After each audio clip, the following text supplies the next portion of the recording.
Have you ever felt lacking in confidence? Yes, sure you have. You're a human being, right? I want to share with you today an amazing book. It's a book that I came across while I was doing some research. It's called The Confidence Code, and it's been written by two American journalists, Kathy Kay and Claire Shipman.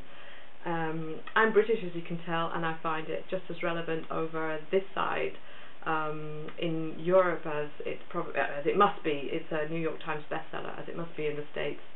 So before I go any further, let me just introduce myself. My name is Susan Bray. I am a coach, and I work with business women who are experiencing low levels of energy and high levels of stress.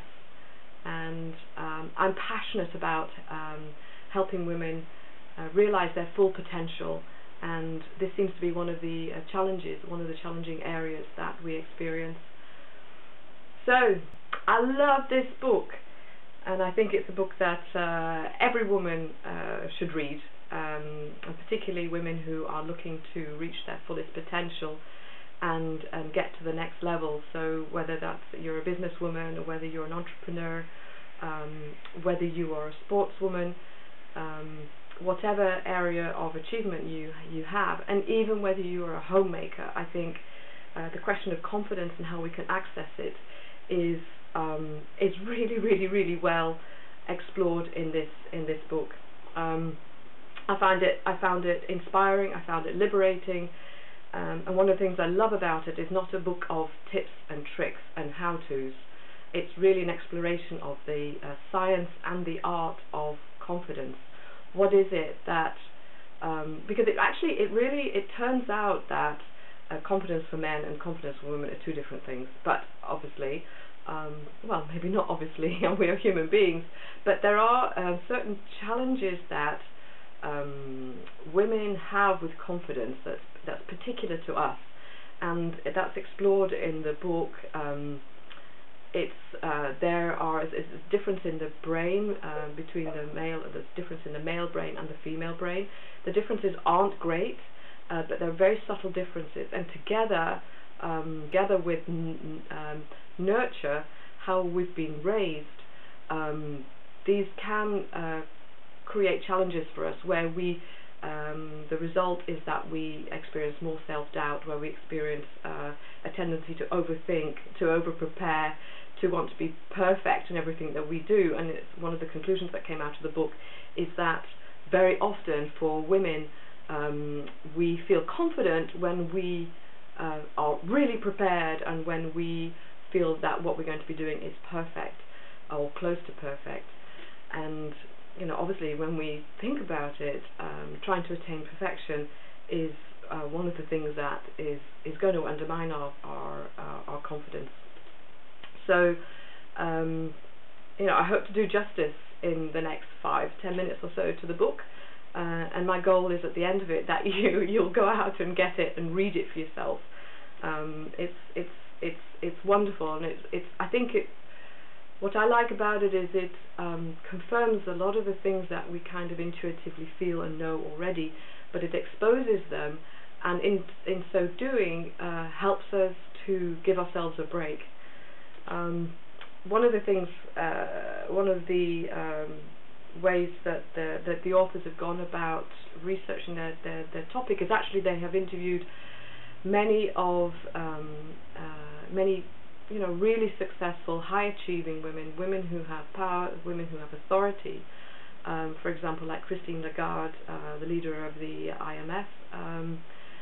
They've also interviewed generals in the army. They've interviewed top athletes, and what comes out of the book is that at all levels, women experience self-doubt. But at the levels where they have achieved success, these women have been able to find a way to express their unique qualities, their talents, their gifts, and dare to be different, and dare to be feminine, dare to be women. And I think this is really exciting when you look at how the role of women has evolved in the last 100 years. you know, we've really, where we are now, we are really standing on the shoulders of amazing women that have gone before us, and you know, there are women who have fought for equal rights, and that we have now, and then we stepped into that space, and we emulated, consciously or unconsciously, the people who were in fields of success, fields of you know, full engagement, fields of economy or business or entrepreneurship. We emulated what was already successful, and that was obviously male, masculine traits, masculine habits, masculine characteristics. And we wanted to be the same as men. We wanted to have the same rights as men, obviously. But I think in so doing, we wanted to be the same as men. And one of the things that I've been feeling is that, you know, we are at a different stage now. We're at a new level of pioneership in being feminine, and what it takes to be feminine and female, and what it takes to be feminine and female and be successful. And that really is now about going within and accessing what is authentic, what is true, so that we can express our wholeness and be congruent and have integrity, in the sense of that whatever we do, whatever decisions we make, whatever actions we take, they connect back to our inner core. It's something that a psychologist has termed coming back to our home zone, or home place, I think he called it. And of course, you don't need to be feminine to be successful as a woman. If that's not your style, it's about tapping into yourself and expressing yourself authentically, however that is. And I think possibly some women feel that they need to develop more masculine traits in order to be able to be successful. And for those women, what this book clearly shows is what's more effective is being open and being vulnerable. It might not be a word that we equate with strength, but daring to be open, daring to share our apprehension about things, but we can still be strong, we can still be successful, we can still be effective. And conversely, if being feminine is not our style, you know, finding a way to express who we truly are is our access to our power, our strength and confidence.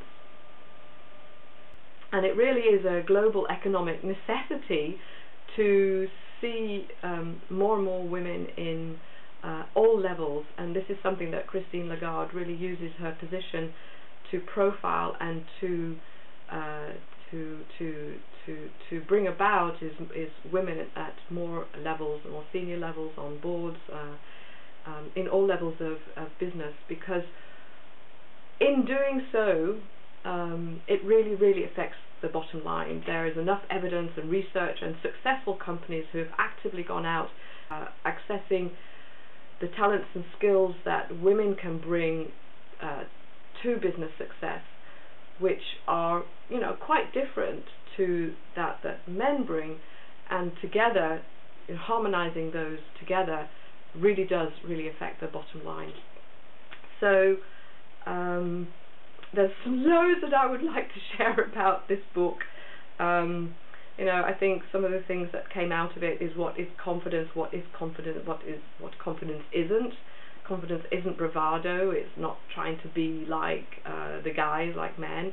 Their confidence style is different. It's not a mask. It's not faking it till we make it. And I have to say, hand on heart, that I was not a confident teenager, and I wasn't really confident going into my 20s and my 30s and my 40s. It's only now that I've reached my 50s that I'm really finding confidence, and that's because of my personal journey. It's taken me more and more within to connect with my authenticity. But I used to have, you know, a whole wardrobe of masks that I would pull out, and I was constantly hiding behind them and afraid that I was going to be found out. And it's not over preparing, and it's not about being perfect. You know, it really is, and I mentioned it, it's like being authentic. It's more important than ability and competence for success. It does turn out that there's a genetic element. Some of us, not elephant. Some of us are born with more confidence than others, and there is that slight difference between the male and the female brain.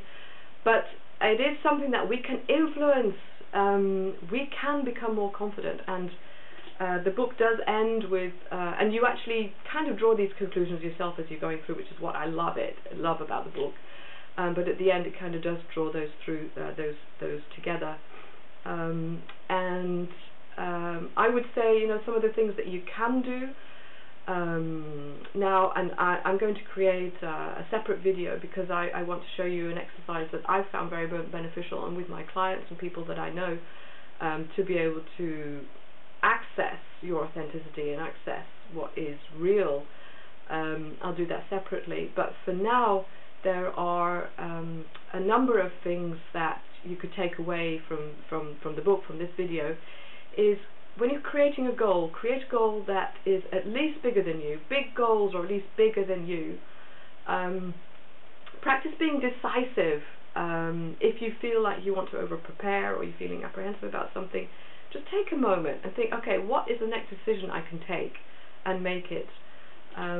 Choose your focus. At the end of the day, go back and think about your successes, or if you want to look at things that didn't work so greatly, think of it in the frames of what worked and what didn't work.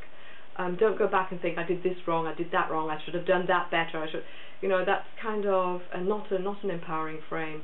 And when you're looking forwards, think in terms of your goal that you want to achieve and why that inspires you.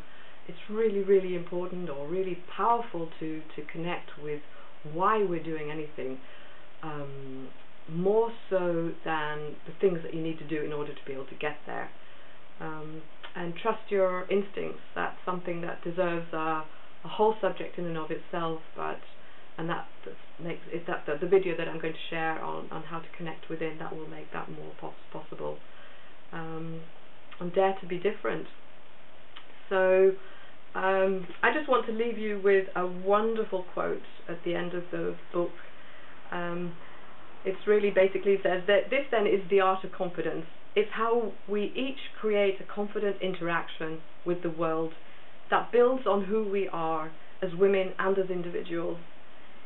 It is how we marry listening to the opinions of others without apologizing for our own.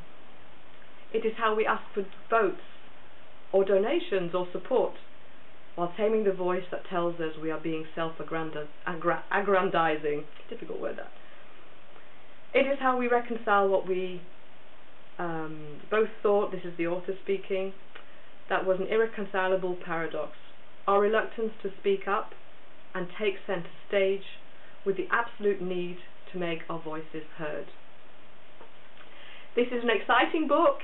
It's an important book, and I hope you enjoy reading it as much as I do, and share your thoughts underneath this video. I'd love to see how you've experienced the book and what a difference it's made for you.